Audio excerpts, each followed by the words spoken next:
Olá, caríssimos irmãos. Hoje, o quarto domingo da Quaresma, tempo de preparação para a Páscoa do Senhor. E ontem tive uma grande alegria de celebrar a Santa Missa em uma paróquia de Roma, ocasião em que preparei uma homilia para este quarto domingo e me sinto um pouco na liberdade de fazer uma partilha com você. Colocar aqui em vídeo esse tema que preparei para esse quarto domingo do tempo da Quaresma. Tem aqui comigo um roteiro preparado, me sigo por ele e te ofereço essa homilia preparada como talvez um tema de meditação para essas semanas que antecipam a celebração da Páscoa. Irmãos e irmãs, ouvimos textos memoráveis neste quarto domingo da Quaresma, em preparação para a Páscoa do Senhor. Neles nós encontramos uma expressão que ao mesmo tempo é um convite. Alegra-te. Alegria está presente na antífona de ingresso desta Santa Missa, no Salmo responsorial, pleno da alegria, e no Evangelho. O Evangelho de São Lucas, conhecido como Evangelho da Misericórdia, é o coração desta liturgia. Ali a alegria parece ser uma necessidade. Era preciso, diz o Pai, era preciso festejar e alegrar-nos.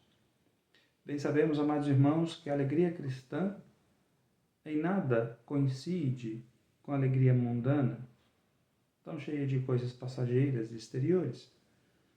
Nossa alegria, ao contrário, é uma alegria espiritual, interior, eterna, que nos eleva, não nos rebaixa.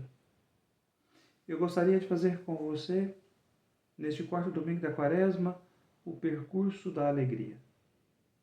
A antífona de ingresso traz o convite do Senhor por meio do profeta Isaías. Alegra-te, Jerusalém. Quantas vezes o profeta convidou o povo à alegria pela salvação vinda do Senhor. Na noite de Natal, ouvimos um tu oculto no capítulo 9 de Isaías. Um tu que faz crescer a alegria, que faz aumentar a felicidade. Todos se regozijam na sua presença. As palavras do último capítulo do livro não são menos potentes que aquelas que encontramos no início. Alegrai-vos com Jerusalém, reuni-vos, exultai de alegria todos os que estáveis de luto. O luto, no Antigo Testamento, durava muitos dias. Uma mulher em luto se vestia de negro, desgrenhava os cabelos, comia o pão dos enlutados, vivia a infelicidade de ter sido deixada sozinha.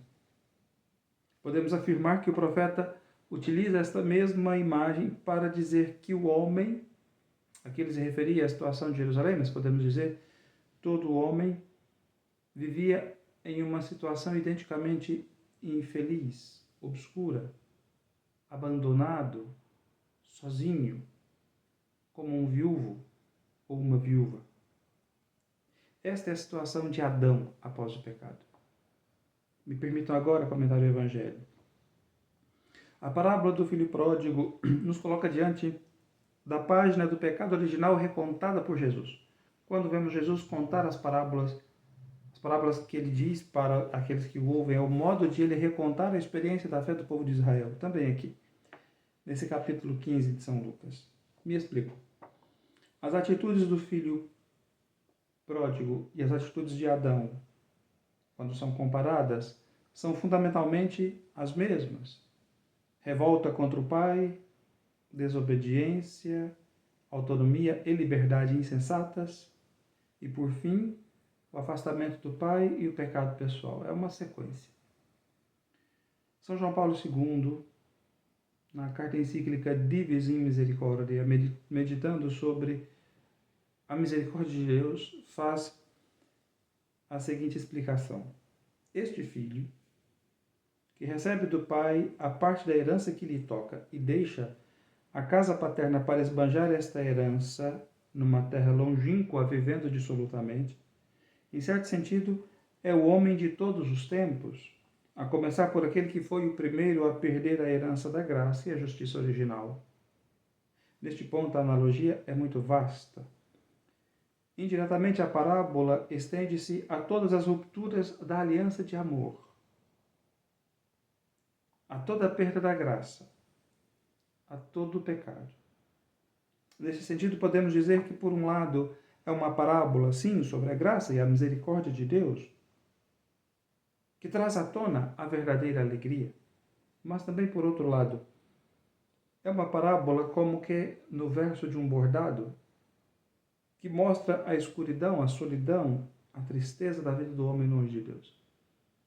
As características do jovem narcisista do Evangelho, sim, é um jovem narcisista, pensa apenas nele, passam da rebeldia à fome e à tristeza, da alegria frívola à baixeza e servidão dos sentidos, para acabar pastoreando porcos. A verdade, queridos irmãos, é que a vileza do pecado e sua escravidão não dão ao homem o que prometem. O diabo é um mau pagador. Ele promete independência, autonomia e liberdade e entrega escravidão. Ele promete alegria e entrega tristeza. Ele promete dignidade e entrega baixeza. Ele promete orgulho e entrega humilhação. O diabo é um mau pagador. Veja se não é assim na vida de cada homem e mulher mundanos que você conhece. Entretanto, ao Adão caído e ao filho pródigo humilhado, socorre a graça de Deus. Deus não os abandona. O que São Paulo nos diz na segunda leitura: se alguém está em Cristo, é uma criatura nova. O mundo velho desapareceu, tudo agora é novo, porque quando a graça de Cristo encontra o homem, ela o redime. E vejamos o modo disso acontecer.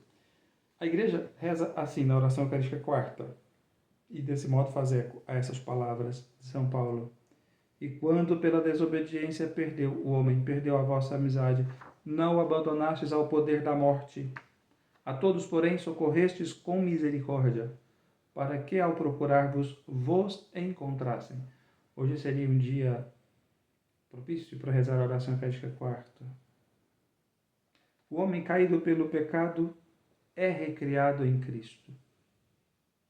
Aqui a primeira e a segunda leitura se encontram em profundidades cada vez maiores.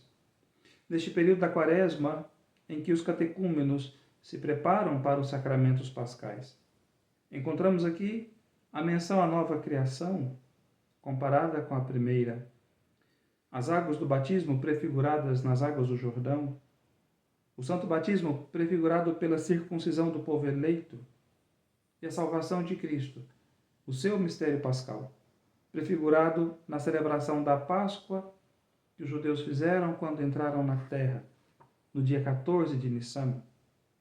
É por meio da Páscoa de Cristo que o homem é reconciliado com Deus, disse São Paulo. A Páscoa de Cristo se torna então a festa, o festim, a alegria. Era preciso alegrarmos-nos e festejarmos. Ela se torna o banquete dos redimidos, daqueles que atravessaram as águas da morte, subiram pelo outro lado e entraram na terra prometida. Aí, na terra prometida, ou seja, na igreja. Quando pensamos na terra prometida, pensamos no céu, né? Pensamos na vida eterna, no depois. Nunca pensamos na terra prometida como a igreja, mas a terra prometida, que é a igreja, que é a comunidade dos salvos e de redimidos, a comunidade dos circuncidados, ou seja, dos batizados, dos filhos de Deus, daqueles que se sentam para o banquete da aliança. É aí que se encontra a terra prometida, depois de atravessadas as águas da morte. Despojados do velho homem, foram reconciliados com Deus mediante a morte de Cristo, pelo batismo. Endossam desse modo a veste nupcial. Interessantíssimo o símbolo da veste. Eles endossam a veste nupcial e se sentam à mesa do Cordeiro.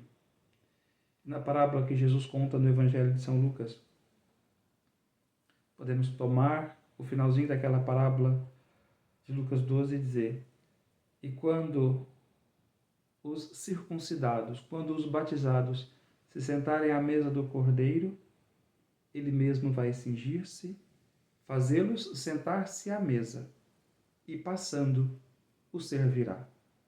Esta é a verdadeira alegria. Esta é a alegria do cristão. A alegria do homem redimido, a alegria do homem purificado, a alegria do homem verdadeiramente banhado nas águas da misericórdia. Irmãos, nós seremos para sempre o filho que volta para casa, porque depois da ação da graça no coração daquele filho, que o fez recobrar a consciência dos seus pecados, ele percebeu a gravidade transcendente do seu pecado. Pequei contra Deus. A primeira coisa que o filho diz depois de recobrar a consciência do seu pecado é isso. Pequei contra Deus. Ele não diz pequei contra meu pai, pequei contra meu irmão, pequei contra Deus. É a consciência de que o meu pecado ofendeu a Deus, que eu sou um filho ingrato, que me faz voltar à casa do Pai. A ação da graça e a consciência do próprio pecado faz então o jovem encontrar coragem de pedir perdão. É mais fácil permanecer fechado no próprio egoísmo, na própria soberba, do que pedir perdão. E assim é para nós. Quantas vezes nós permanecemos no nosso egoísmo, fechados na nossa soberba? Ah, não vou me reconciliar. Foi fulano que me ofendeu, foi o outro que me causou dano. Aquele filho, ao contrário, levantou-se em sua miséria. Foi caminhando ao encontro do pai. O pai, ao contrário, veio correndo ao encontro do filho, porque diz Santo Agostinho: a misericórdia tem pressa. A misericórdia corre. A sequência do Evangelho é veramente emocionante. O filho então lhe disse: Pai, pequei contra Deus e contra ti. Já não mereço ser chamado teu filho. Mas o pai disse aos empregados: Trazei depressa a melhor túnica para vestir meu filho. E colocai um anel no seu dedo, sandálias nos pés, trazei um novilho gordo e matai-o. Vamos fazer um banquete, porque este meu filho estava morto e tornou a viver. Estava perdido e foi encontrado. E começaram a fazer festa. Vejam que o pai ouviu e recebeu a confissão do filho. O filho começou a fazer um discurso que ele havia preparado, que ele havia pensado. E o pai o ouviu, o pai o recebeu. Mas o que importava ao pai era que o filho voltasse, que ele se arrependesse e que o encontrasse. Enquanto o filho ensaiava um longo discurso, seu pai o avistou e sentiu compaixão. Correu-lhe ao encontro, enquanto o filho caminhava pela estrada. O pai correu-lhe ao encontro, abraçou-o e cobriu-o de beijos. Ali, o pai recolocou na mão do filho a sua dignidade filial, simbolizada na aliança. Porque essa é a alegria de todo homem. Encontrar-se com o Pai que o ama desde sempre, que o perdoa e que lhe restitui a dignidade de filho por meio da aliança. Esse texto de São Lucas é um texto que narra a nossa salvação. O abraço, o beijo, o anel, a sandália, a veste nupcial, a festa. Sinais do cêntuplo que o filho não esperava. Ele não esperava que ele fosse tratado novamente como filho. Esperava que fosse tratado como um dos empregados. Vou voltar ao meu pai, vou dizer-lhe: Pai, pequei contra o céu, contra ti, não mereço ser chamado teu filho. Trata-me como a um dos teus empregados. Mas então ele foi recebido como filho. Sua dignidade lhe foi restaurada. O abraço do pai no filho pródigo é o abraço do Cristo na humanidade perdida de Adão. Portanto, é o abraço do Cristo em toda a humanidade ferida pelo pecado. Não podendo abraçá-lo no Éden depois da queda, porque Deus é puro espírito, o abraçou em cada homem sobre quem foram pronunciadas aquelas palavras: Eu te batizo em nome do Pai, e do Filho e do Espírito Santo. Desse dia em diante, nenhum homem sobre esta terra está órfão, porque deste dia em diante, na mão de cada homem e de cada mulher, foi colocada a aliança, lhe foi endossada a veste nupcial e lhe foi restituída a dignidade de filho. A alegria final do encontro do filho perdido é o banquete, que no Evangelho é representado pelo novilho gordo, e para nós é o banquete da Eucaristia, que na primeira leitura é simbolizada no maná que cessou de cair, e no Evangelho no banquete oferecido ao filho reconciliado. Quando o pai encontra o filho e reconcilia, oferece um banquete de vida. Não como aquele banquete de morte que o filho comia quando estava cuidando de porcos. Que bela é a vida junto do Pai. Ela nos dá alegria que não dissipa os sentidos, nos dá alegria que não entorpece a mente, não nos inebria, mas mantém-nos sob a ordem do Espírito recebido do batismo. É uma alegria que eleva o que é humano e o torna divino, dissipa a dúvida e mantém o homem na esperança. Porque, diz o Papa Francisco, na bula de anúncio do jubileu, a esperança não confunde. Spes non confundit. Não sejamos o irmão soberbo. Não sejamos o irmão invejoso, o filho mais velho, cheio de prerrogativas, das quais se orgulhar e sem nenhum amor para oferecer. Diz um comentário bíblico: o filho mais velho é aquele que, no fim das contas, é o filho mau. A parábola é também uma lição para todos, a fim de que imitem a misericórdia de Deus para com um irmão que pecou. Ele é sempre o teu irmão. Ele é teu irmão. E não há direito de que não se tome a sério a misericórdia de Deus com aquela despeitada ironia. Esse teu filho. Eu não posso me esquecer da misericórdia de Deus para com todos os homens. E para com os piores dos homens. Eu não posso me colocar, eu como cristão batizado, não posso me colocar no lugar do filho mais velho. Esse teu filho que gastou teus bens com prostitutas. Ou então com aquela indiferença de Caim. Acaso eu sou vigia do meu irmão? Quando Deus pergunta para Caim, onde está o teu irmão Abel? E Caim indiferente, onde, ó Senhor, eu não sou vigia do meu irmão. Porque o reino de Deus é aquele no qual só se entra como irmão, ou se fica de fora.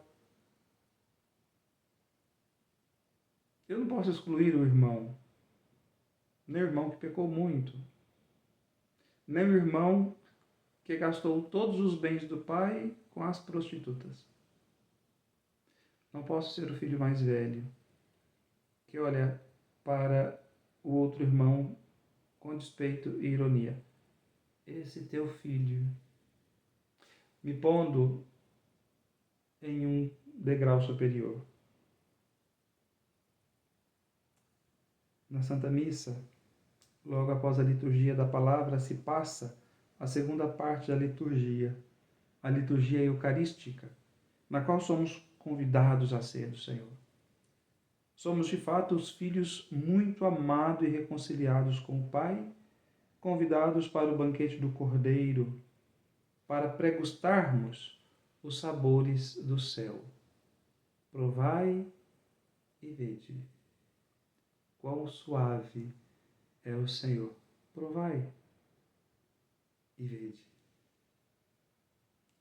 Esse banquete nos dá a alegria espiritual, o penhor da vida futura e a certeza do amor misericordioso de Deus, que nos tirou do pastoreio dos porcos e nos transportou para a sala do banquete dos filhos.